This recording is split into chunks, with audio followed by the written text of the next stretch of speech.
사람이 해 아래에서 행하는 모든 수고와 마음에 애쓰는 것이 무슨 소득이 있으랴.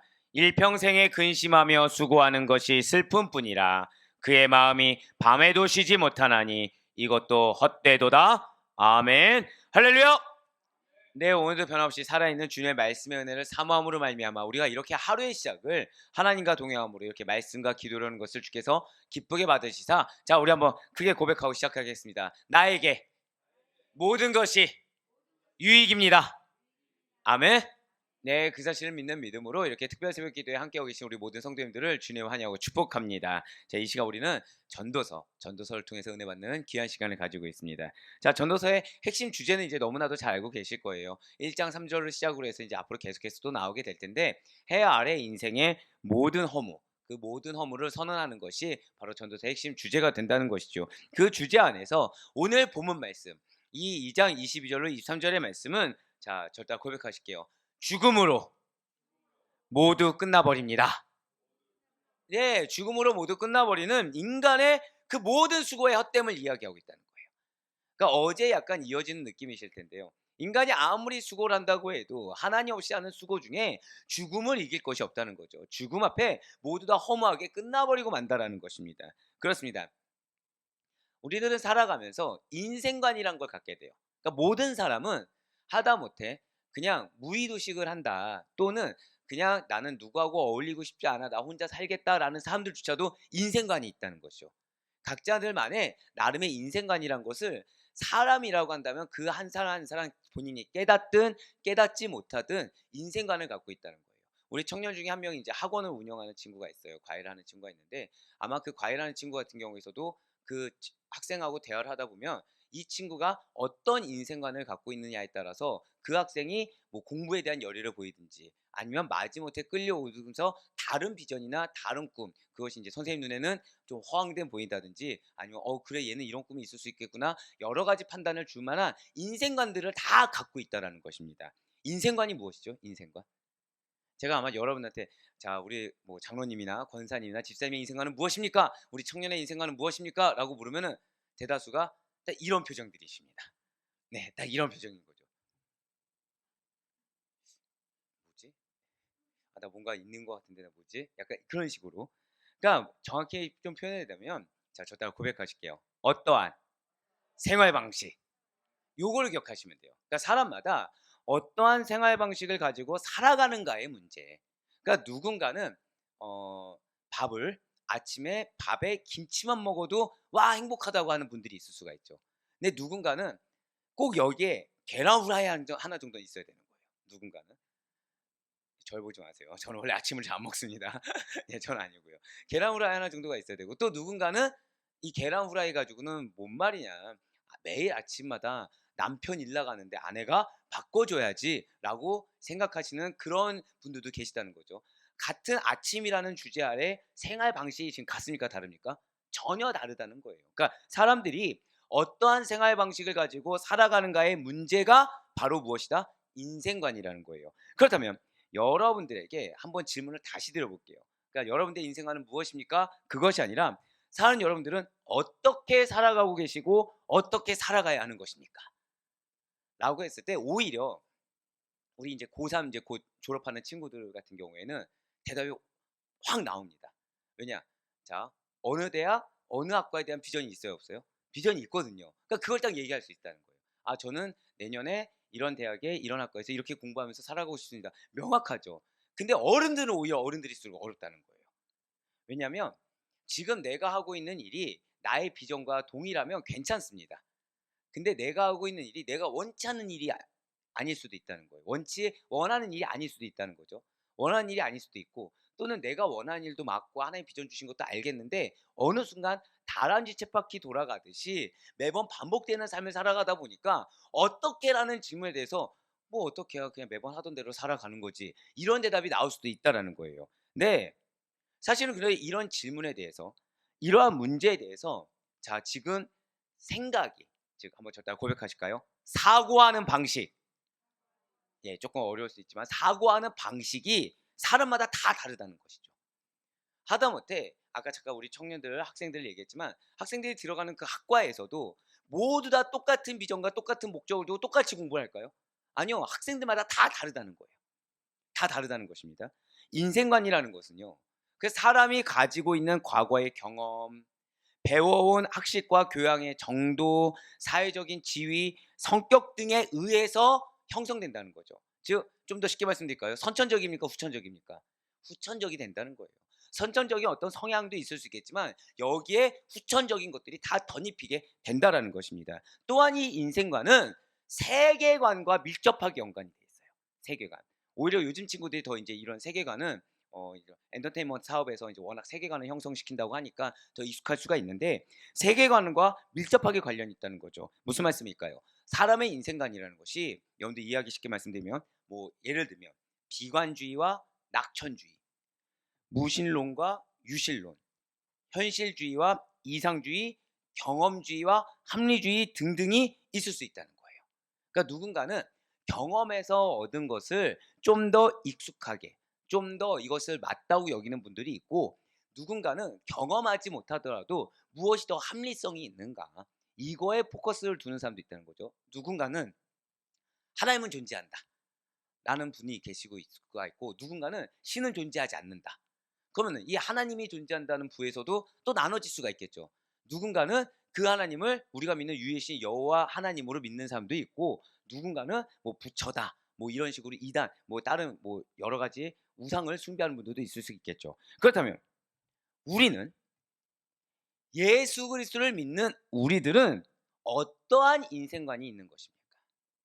자, 오늘 무슨 날이죠? 금요일입니다.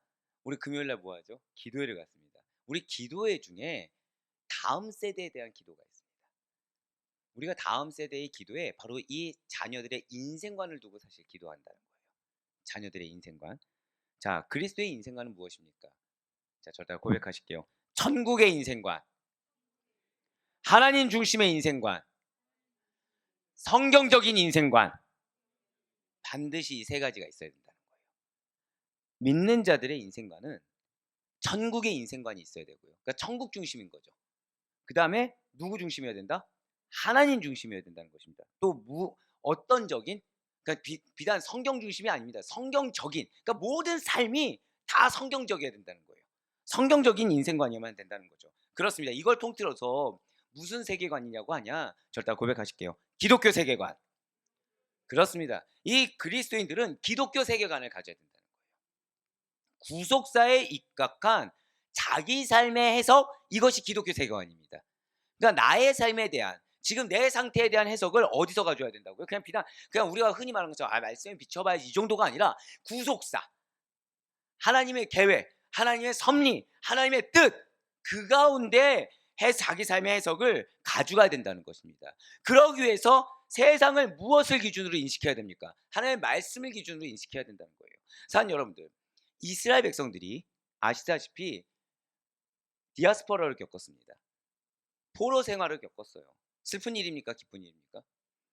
인간적으로는 슬플 수 있지만 지금 벌써 우리 권사님이 기쁜 일이라고 얘기하고 있어요. 자, 우리들 삶에 고난과 이 마음이 실족하는 일이 있습니다. 기쁜 일입니까? 슬픈 일입니까?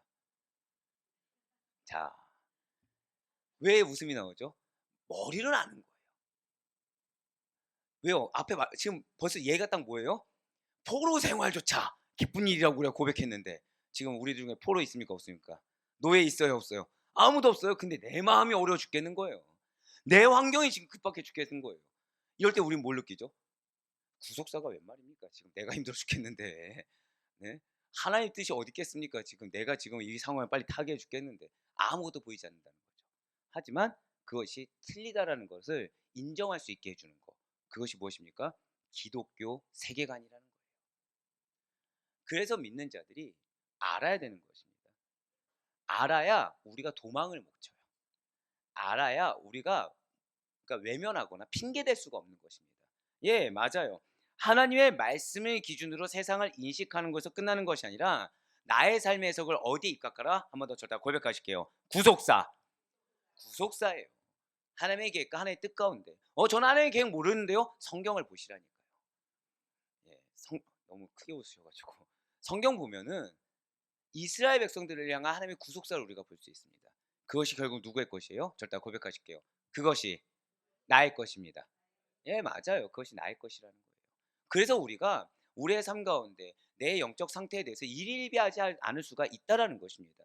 왜요? 하나님의 구속사 가운데서는 아까 우리가 말씀드린 대로 모든 것이 유익하신 줄 믿으시길 바랍니다.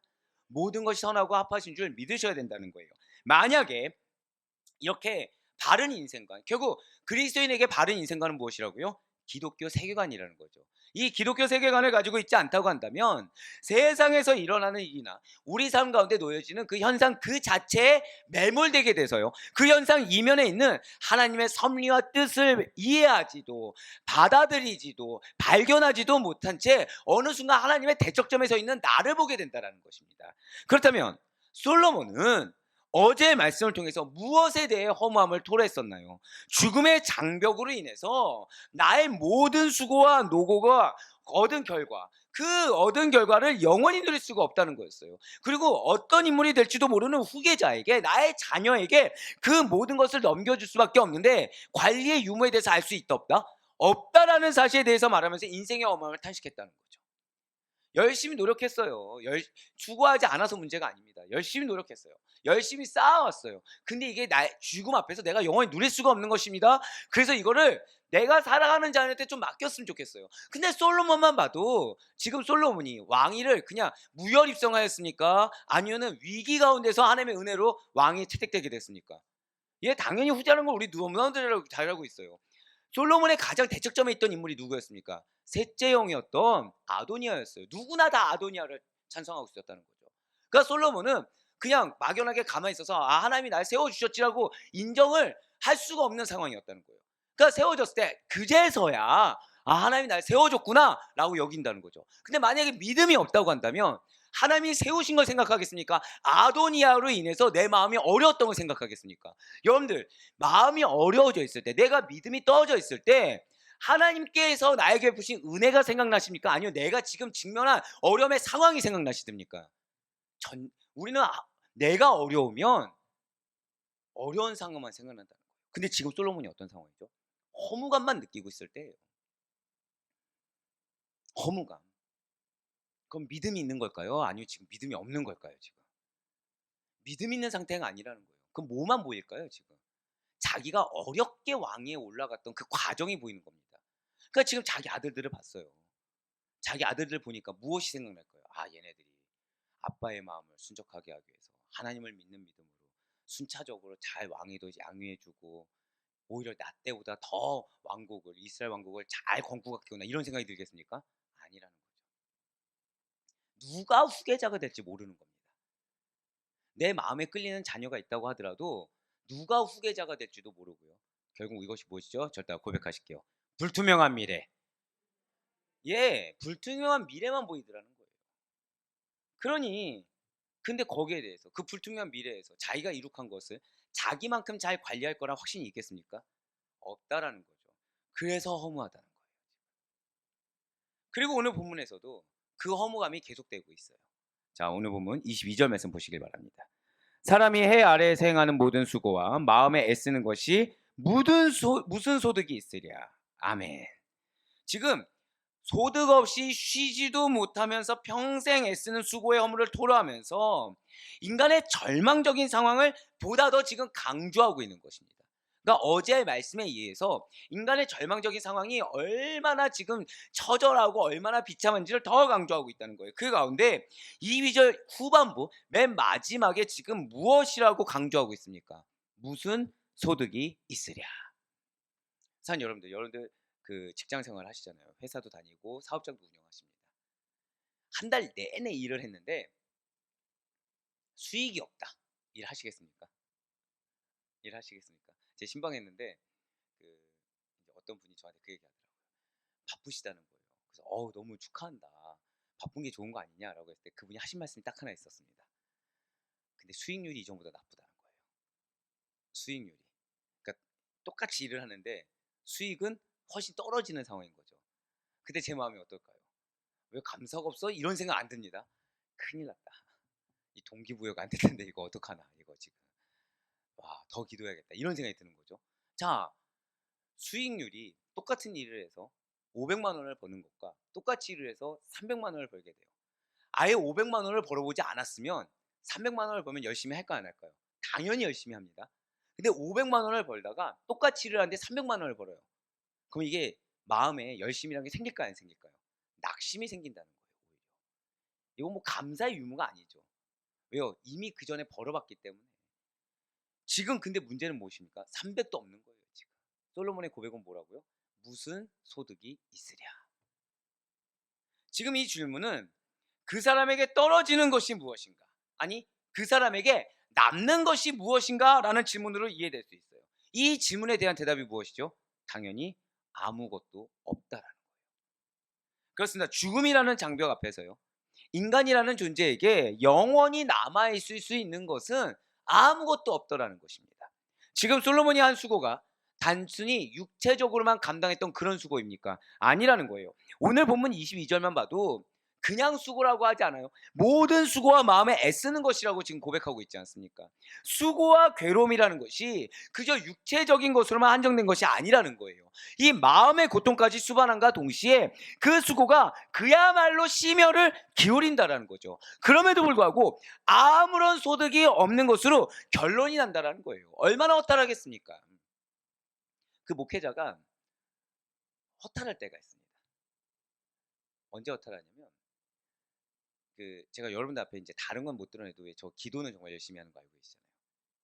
근데 이 기도의 결과가 안 보이는 것처럼 보일 때 굉장히 허탈한 거예요. 기도의 결과가. 근데 감사한 거는 그 순간으로 판단할 수가 없다라는 게 감사합니다. 왜요? 기도는 반드시 응답됩니다. 믿으십니까? 그러면 저는 지금 소득이 있는 겁니까, 없는 겁니까? 소득이 있는 거예요. 소득이 있는 거예요. 왜요? 기도라는 것은 이전엔 내가 이렇게 1시간 기도하면 우리 성도님들이 이렇게 성장하고 이렇게 은혜 받는다. 근데 지금은 2시간 해도 안 된다. 이렇게 따질 수가 없습니다. 왜요? 이 2시간만큼을 그 이상으로 감히 값으로 매길 수 없을 만큼 그 영혼에게 하나님께서는 어떤 유익을 주고 계실지 우리가 알 수가 없거든요. 할렐루야. 그런데 지금 중요한 것은 솔로몬은 육체적으로만 고생을 한 게 아니에요. 심적으로도 지금. 자, 그러면은 기도할 때 이 교역자는 육체로만 힘들까요? 마음적으로도 힘들까요? 마음 정말 힘듭니다. 왜냐면 여러분 이렇게 생각하시면 돼요. 제가 누군가를 위해서 기도하잖아요. 같이 영적 공격을 받습니다. 같이. 이 마음에 그러니까 소름 돋을 때가 언제냐면 막 갑자기 기도하면 분노가 막 이렇게 올라오는 거죠. 주체가 안 됩니다. 근데 고백이 딱 와요. 기도하는데 이 분노가 올라왔다. 와. 그럼 그분의 분노와 저의 분노는 지금 일치된 공격을 서로 받는 거죠. 하나님 왜 일치된 공격을 받게 하신 것입니까? 이미 승리했기 때문인 거예요. 그러니까 너무 감사하죠. 근데 문제는 지금 이제 결과니까 와 감사하다 하지. 그 상황이 어떨까요? 막. 그 상황에는 별별 생각이 다 듭니다. 진짜 별별 생각이 다 들어요. 원망 들까 안 될까요? 원망 듭니다. 근데 더 웃긴 건 뭔지 아십니까? 회개는 누가 해야 되죠? 제가 해야 되는 거죠. 회개는. 왜요? 중보를 시키셨잖아요. 중보를 시키셨잖아요. 중보시킨 거는 저보고 지금 부정적인 감정을 품으라는 겁니까? 아니면 긍정적으로 도와주라는 겁니까? 긍정적으로 도와주라는 건데 제 마음에 뭐가 있었다고요? 막 여러 가지 감정이 막 올라오는 거예요. 이거를 회개하게 하신다는 거예요. 자, 심적으로 어떻겠습니까? 순적하겠습니까? 아니면은 이 마음적으로 어렵겠습니까? 마음적으로 어려워요. 육적으로도 힘들고 마음적으로도 어려운 거예요. 근데 감사한 거는 이 영적인 세계는 결과가 있다 없다? 반드시 있다라는 거죠. 영적인 세계는 반드시 결과가 있습니다. 여러분들 의심치 마시길 바래요. 영적으로 여러분들 마음에 어려움이 있으시잖아요. 그냥 감당하세요. 그거는 우리에게 좋은 자양분이 됩니다. 그냥 왜 우리 그 속담 있잖아요. 몸에 좋은 약은 입에 그렇게 받아들이시면 돼요. 그냥. 이게 영적으로 유익이 엄청 크기 때문에 지금 나에게 쓴 눈물을 흘리게 하는구나. 쓴 눈물을 흘리게 하는구나. 이렇게 받아들이시면 됩니다. 그럼 이것이 나의 육신을, 나의 영적인 그 건강을 오히려 더 강건하게 해주신다라는 믿음의 확신이 있는 우리가 되길 간절히 소망합니다. 하지만 솔로몬은 그렇지 않았다는 거예요. 솔로몬은 이 왕국을 위해서 노력을 했습니다. 육신적으로도 수고를 했어요. 마음적으로도 여러 가지 고민하고 얼마나 이 왕국을 주변의 강대국으로부터 잘 보호하기 위해서 정치 외교적으로 얼마나 노력을 많이 했겠습니까? 그냥 단순히 이렇게 하면 되겠지 저렇게 하면 되겠지 이게 아니었을 거 아니에요. 왜요? 옆에 있는 강대국이 한두 국도 아니고 여러 나라들이 있는데 고생을 다 했어요. 그러니까 몸과 마음을 모두 다 고통스럽게 하는데 최선을 다하는 노동의 과정이라는 것이 있었다는 것입니다. 왜 우리가 몸과 마음을 다해 충성하라라는 그 찬양의 가사가 있지 않습니까? 그러한 찬양의 가사처럼 인간이 할 수 있는 최선의 노력과 열심을 다한 상태가 몸과 마음을 다 바쳐서 한 고생과 수고라는 거예요. 그렇게 할 수 있는 한 최대한의 것을 들여서 고생했다고 할지라도 인간 존재가 그것을 통해서 궁극적인 유익이나 어떤 영원한 열매를 얻을 수가 없던 거예요. 그가 얼마나 허무할 수밖에 없겠습니까? 기껏 노력해 쌓아왔다는데 이게 사상 누각이 될 뻔한 거고요. 죽음도 넘어갈 수가 없는 그런 헛된 노력했다고 깨달은 거예요. 왜 우리가 지금 수험생을 해서 계속 기도합니다. 이제 3, 4월까지 기도할 건데 수험생들 중에 시험 결과를 딱 봤어요.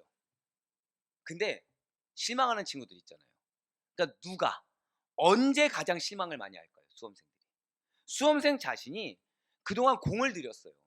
열심히 참아왔고 인내하고 그 최선을 다했어요. 그런 수고와 노력이 수포로 돌아간 것 같은 때를 접했을 때가 아니겠습니까? 그냥 뭐 적당히 놀면서 할 거 다 하고 빈둥거리는 학생들은 그 결과에 대해서 큰 실망을 하지 않습니다. 아쉽기는 해도 그치 뭐 이럴 줄 알았어. 내년에 어떻게 하지? 야, 이러고 말아버린다는 거예요. 나는 납득이 된다는 거죠. 그런데 밤잠 안 자며 공부했습니다. 때로는 제가 이제 아직도 기억나는 게 중형교회 이제 대학부를 섬겼잖아요. 고3 수험생들한테 이렇게 격려주기에 갑니다. 근데 갔는데 이제 수시였나 그때 하여튼 먼저 이렇게 보는 게 있는데 한 친구가 막 우는 거예요. 왜 울었을까요, 그 친구가? 그 친구가 집안 형편이 좋지가 않은 거예요. 근데 충격교회 역삼동에 있잖아요. 그러니까 돈 많은 친구들이 많으니까 그 친구들이 학원 다닐 거 다 다니고 할 때 이 친구는 학원을 다 다닐 수가 없다 보니까 그 왜 선배들한테 잘 배운 선배들 문제지 같은 거 있죠. 그걸 받아가지고 남들보다 배로 노력한 거예요. 배로. 결과가 좋았을까요, 안 좋았을까요? 안 좋은 거예요. 안 좋은 거예요. 물론 재수해서 연대 갔습니다. 재수해서. 그래서 하나님 이제 그제서야 이제 믿음의 고백이 나왔긴 했지만 그 당시 때 노력한 만큼 안 나온 거예요. 아무도 위로조차 못 나오는 거예요, 이 친구가. 그러니까 이 친구가 정말 착한 친구인데 누구의 원망까지 아니야. 부모님까지 이제 원망이 나오는 거예요. 노력했습니까, 안 했습니까? 노력했어요. 상황을 원망했습니까? 아니요. 상황을 극복해 보기 위해서 아무런 원망도 하지 않고 열심히 노력을 했어요. 밤잠 안 자며 공부했습니다. 다른 사람들 다 이것저것 누려가면서 할 때, 놀러 가면서 휴가 다녀고 할 때 쉬지 못하고 공부만 했던 학생이에요. 그런데 그 시험 결과가 기대했던 결과물이 아니었다는 거죠. 슬퍼하더라는 것입니다. 예, 만족 성취감 갖지 못해요. 근데 제가 지금 왜 만족 성취감이라고 했냐면 그 친구 성적이면은 당시에 서강대를 갈 수가 있었습니다. 서강대. 괜찮아요, 안 괜찮아요? 네, 괜찮죠. 이런 말씀 드리면 죄송하지만 저 아시다시피 고등학생 때 많이 방황기를 겪었잖아요. 저였으면 와, 할렐루야 했을 건데 아니었다는 거예요. 그 친구는. 내가 만족할 만한 결과물이 아니었다는 거죠. 감사한 거는 1년 뒤에 결국 이 친구는 원하던 이제 의대를 갔지만 연대 의대를 갔지만 다른 지금 솔로몬은 또 그 친구가 아니라는 거죠. 솔로몬은 그가 한 수고가 다른 사람들에 비해서 그냥 조금 더 나은 정도의 열심이 결코 아니었다는 것입니다. 아버지가 누구였죠? 다윗 왕이죠. 아버지가 그 얼마나 이스라엘 민족들에게 존경을 받았습니까? 그 중압감. 그러니까 무엇을 해도 아버지의 그 아성을 넘기가 쉽지가 않았을 거 아니에요. 그거를 넘어서까지 강대국으로 만들었던 부담감을 이겨내고 이룩한 인물이 솔로몬입니다. 이스라엘 역사상 가장 부강했으니까요. 얼마나 노력했을까요? 얼마나 수고로웠겠습니까? 그가 받은 모든 지혜와 재능을 갈아 넣어가지고 온 마음과 몸을 부지런히 움직여서 이룬 밤잠 안 자고 이룬 성과였다는 거예요. 그런데 답이 무엇이라고요? 오늘 22절 후반부에 무슨 소득이 있으랴. 소득이 없다는 거예요. 모든 노고와 수고의 결과를 영원히 누릴 수 없다는 사실 앞에 우리는 인간의 삶의 과정에서 적어도 노동 그 자체에서 그 의미라도 찾을 수 있다면 조금이라도 아마 위안이 될 것입니다. 그러니까 어떠한 결과물이 조금이라도 있으면 위안을 삼을 수가 있어요. 노동의 과정, 삶의 과정 그 자체가 기쁨을 줄 수만 있다고 한다면 어느 정도는 위로가 될지도 모른다는 거죠. 그런데 지금 전도자 솔로몬은 무슨 소득이 있으랴? 라는 이 질문을 통해서 결국 노동의 전 과정을 통해서도 궁극적이고 영원한 열매라는 거, 우리가 완전히 만족을 얻을 수 있을 만한 열매는 얻을 수가 없다는 사실을 지금 알려주고 있다는 것입니다. 그렇습니다. 지금 전도자는 노동의 과정, 절대 고백하실까요? 자체의 괴로움, 네, 노동의 과정 그 자체의 괴로움을 지금 강조하면서 우리로 하여금 인생의 허무함, 인생의 괴로움을 더욱더 강조하고 있다는 거죠. 그러면서 이제 보면 전도서 2장 23절 말씀 보시기 바랍니다. 일평생에 근심하며 수고하는 것이 슬픔뿐이라 그의 마음이 밤에도 쉬지 못하나니 이것도 헛되도다. 아멘. 지금 인간의 삶과 노동이 고통스럽고 단 한순간도 평안이 없다는 것을 지금 이야기하고 있습니다. 인간의 삶이 단지 고통스러울 뿐만 아니라 비참하기까지 하다라는 거예요. 왜이겠습니까? 최선을 다하는 고통스러운 노동의 과정이 있다고 하더라도 그것이 영원하고 궁극적인 유익, 어떤 만족할 만한 열매를 가져오지 못하기 때문이라는 거죠. 그러면서 23절 중반부에 솔로몬이 뭐라고 고백합니까? 그의 마음이 밤에도 쉬지 못하다니 라고 지금 고백하고 있어요. 그렇습니다. 지금 고통이 어떻게 다가오는 것입니까? 고통이 밤과 낮을 가리지 않고 계속 찾아오는 거예요. 이 마음의 근심 걱정이라는 것이 밤낮을 가리지 않고 계속 온다는 거죠. 밤이란 여기서 의미가 무엇이냐면 당시 고대 근동사회에서는 밤이라는 것은 모든 과업, 모든 작업, 모든 일상의 생활에 손을 놓는 시간이에요. 그러니까 하다못해 노예라고 하더라도 밤에는 어지간하면 쉬게 합니다. 왜요? 그 횃불을 켜고 하는 그게 오히려 자원이 더 들어가니까 차라리 쉬고 아침 일찍 해 떠올 때부터 차라리 일을 시키는 게 훨씬 더 효율적이었거든요. 그런데 그러한 육체적인 노고에서 벗어나는 밤이라고 하더라도 쉴 수가 없는 거예요. 여전히 정신적인 고통에서 결코 헤어나지 못한다고 지금 말을 하고 있다는 거죠. 이게 있습니다. 아시다시피 저는 이제 어제 금식이 끝났잖아요. 그저께 끝났죠. 근데 이게 어떻게 들리실지 모르시겠지만 끝나기 전에 끝나기 싫은 거예요. 더 해야겠다는 생각이 드는데 이제 몸에 약간 무리가 와가지고 그럼 좀 쉬었다 다시 해야겠다 이 정도였거든요. 전 지금 그러면은 막 금식하고, 왜 이제 저희 새벽에 기도 시간이 앞당겨진 거 다 아시잖아요. 그 시간이 지금 저는 괴로운 겁니까? 아니면 지금 즐기고 있는 겁니까? 즐긴다는 표현은 좀 그렇지만 기대가 있는 거예요. 기대가 있는 겁니다. 그 과정이 조금 괴로울 수 있을지언정, 그러니까 더 갈아넣고 싶다는 열망이 생긴다는 거죠. 왜죠? 열매가 있으니까, 유익이 있으니까. 그리고 이것이 어떻게 여러분들 한 명 한 명에게 쌓아 올려져 가는지가 체감이 되니까 못 내려놓는 겁니다. 근데 아까도 말씀드렸다시피 기도할 때 편안하나요? 괴롭나요? 괴로워요. 죄송하지만 영적 전쟁입니다. 기도는 영적 전쟁이에요. 기도는 이게 내가 모른다고 해서 되는 게 아닙니다. 왜냐, 소 잃고 외양간 고친 거 제일 싫다고 말씀드렸잖아요. 이 말이 좋아 대비하고 준비한다고 하는 거지, 우리가 어느 방에 사단이 공격할지 어떻게 합니까? 그렇죠? 그럼 전방위적으로 같이 기도를 하고 있는 거잖아요. 근데 지금 뭘 느끼고 있다고요? 희열을 느끼고 있다는 거예요. 또다시 도전해야겠다는 의지와 열망을 느끼고 있다는 거죠. 근데 지금 솔로몬은 그것도 없는 거예요. 밤에도 고통스럽습니다. 지금. 근데 소득은 있다 없다? 없다는 거예요. 지금. 대체 왜 밤에 정신적인 고통을 지금 또 당하고 있는 것입니까? 정확히는 남들 다 쉴 때 왜 솔로몬은 지금 고통을 당하고 있는 것입니까? 무엇으로 근심하게 되는 것입니까? 낮에 수고에 대한 결과가 이루어지지 않음에 대한 고민이 있다는 거예요. 여러분들이 언제 밤잠을 못 이루시죠? 내가 수고한 거에 대한 내 기대의 결과가 없을 때입니다. 왜요? 이 기대의 결과가 있어야 이 문제가 해결이 될 텐데 수고한 만큼의 결과가 없으니까 밤잠을 못 이루는 거거든요. 재물에 대한 집착과 염려도 있습니다. 이로 인해 밤에도 안식과 평안을 누리지 못하고 고통 속에서 살아가고 있다는 것입니다. 사람들은 매일 수고하면서 무언가를 얻고자 발버둥을 칩니다. 그런데 이 모든 것에 대해서 전도자인 솔로몬은 이것도 헛되다라는 거예요. 솔로몬이 이렇게 허물을 연발하는 것은 다른 무엇보다도 많은 사람들이, 절대 고백하실까요? 바른 인생관, 바른 인생관을 갖고 살지 않기 때문이라는 거죠. 솔로몬이 왜 허물을 지금 연발하고 있다고요? 바른 인생관을 많은 사람들이 갖고서 살고 있지 않기 때문이라는 것입니다. 솔로몬의 아버지 다윗은 분명히요, 인생의 덧없음과 수고의 덧없음을 깨달아서 기록하였어요. 그것이 바로 시편 39편 6절과 7절의 말씀입니다. 진실로 각 사람은 그림자같이 다니고 헛된 일로 소란하며 재물을 쌓으나 누가 거둘는지 알지 못하나이다.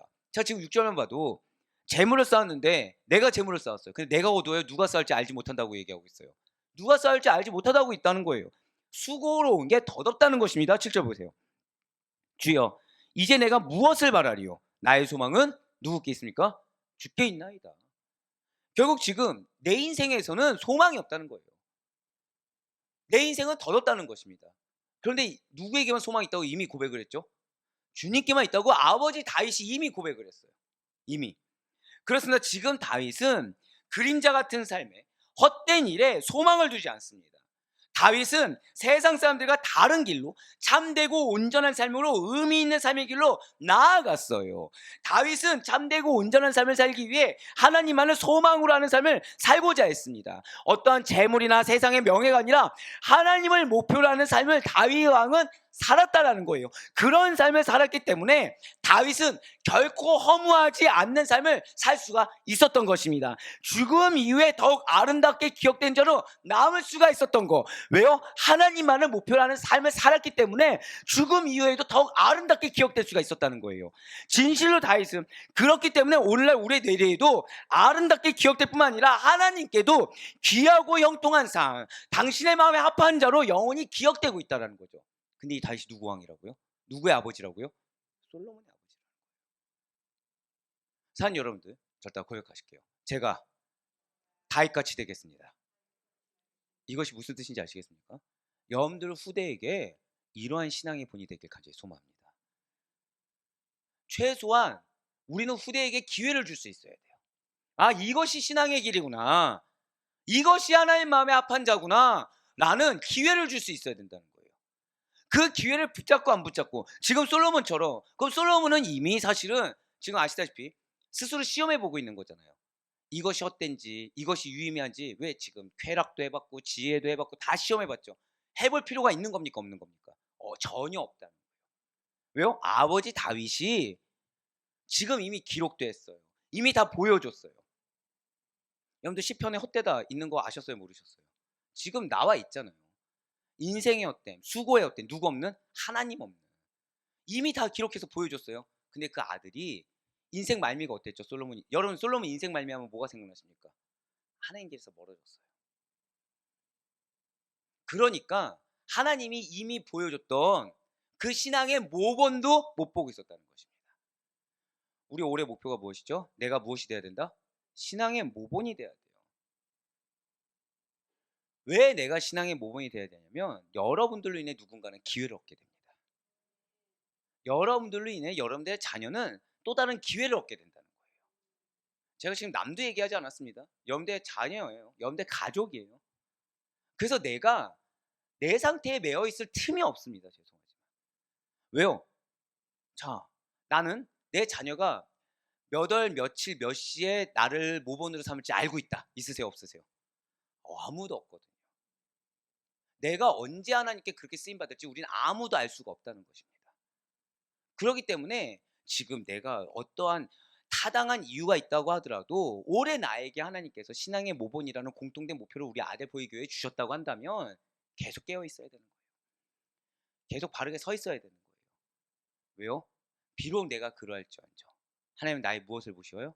믿음을 보시고 이런 나를 통해 누군가는 기회뿐만 아니라 이 기회가 그들의 인생의 성장과 변화에 좋은 동력이 될 것을 믿으시길 바라겠습니다. 사랑하는 우리 성도 여러분들, 헛된 일만을 행하는 사람들의 삶이 가치 있는 삶으로 인정되기 위해서는요, 그들이 어떤 인생관을 갖고 있느냐에 따라서 좌우될 수가 있습니다. 결국 우리가 신앙의 모범이 된다는 것은 우리에게 붙여준 영혼에게 어떤 인생관을 심어주는 거예요? 기독교 세계관을 심어주는 계기가 되는 것입니다. 저 따라 고백하실게요. 신앙의 모범은 기독교 세계관으로. 그렇습니다. 이거를 반드시 기억하세요. 신앙의 모범이 된다는 것은 어떤 누군가에게 기독교 세계관으로 변화할 수 있는, 기독교 세계관을 바르게 확립할 수 있는 계기가 우리가 되어준다는 거예요. 우리가 그러한 통로가 되어주는 것입니다. 동일하게 수고하고요, 동일하게 사람들이 볼 때 위대한 업적을 거뒀다고 하더라도 그것이 허무한 것, 후회스러운 것이 되느냐, 아니면 가치 있고 의미가 있으며 자랑스러운 것이 되느냐는 것은 바로 여기에 있습니다. 내가 어떤 인생관을 갖고 있고 상대가 붙여준 영혼이 어떤 인생관을 갖게 되느냐. 재물 그 자체, 성공 그 자체만을 바라고 사는 사람들은 재물과 성공을 다 얻는다고 하더라도 결국 그림자를 붙잡으려고 하는 것처럼 허무한 것임을 깨닫게 된다는 거예요. 이걸 우리가 흔한 말로 뭐라고 하죠? 자족함이 없다고 얘기하죠. 감사가 없다고 얘기하지 않습니까? 처음엔 감사하더라도 나중에 또 다른 목표, 또 다른 목표를 향해 나아갈 수밖에 없다는 거죠. 하지만 하나님만을 목표로 하는 삶은, 하나님만을 소망하는 삶을 살아가는 자들은 후회와 낙심이 아니라는 거예요. 범사에 감사합니다. 범사에 찬양해요. 점점 소망과 확신으로 충족되어짐을 경험하게 된다는 사실을 여러분들 반드시 믿으시길 바라겠습니다. 그리고 이러한 삶이 우리 성도님들의 삶이에요. 그 삶이 무엇입니까? 저 다 고백하실게요. 믿음이 이깁니다. 바로 그래서 오늘 그 찬양한 거예요.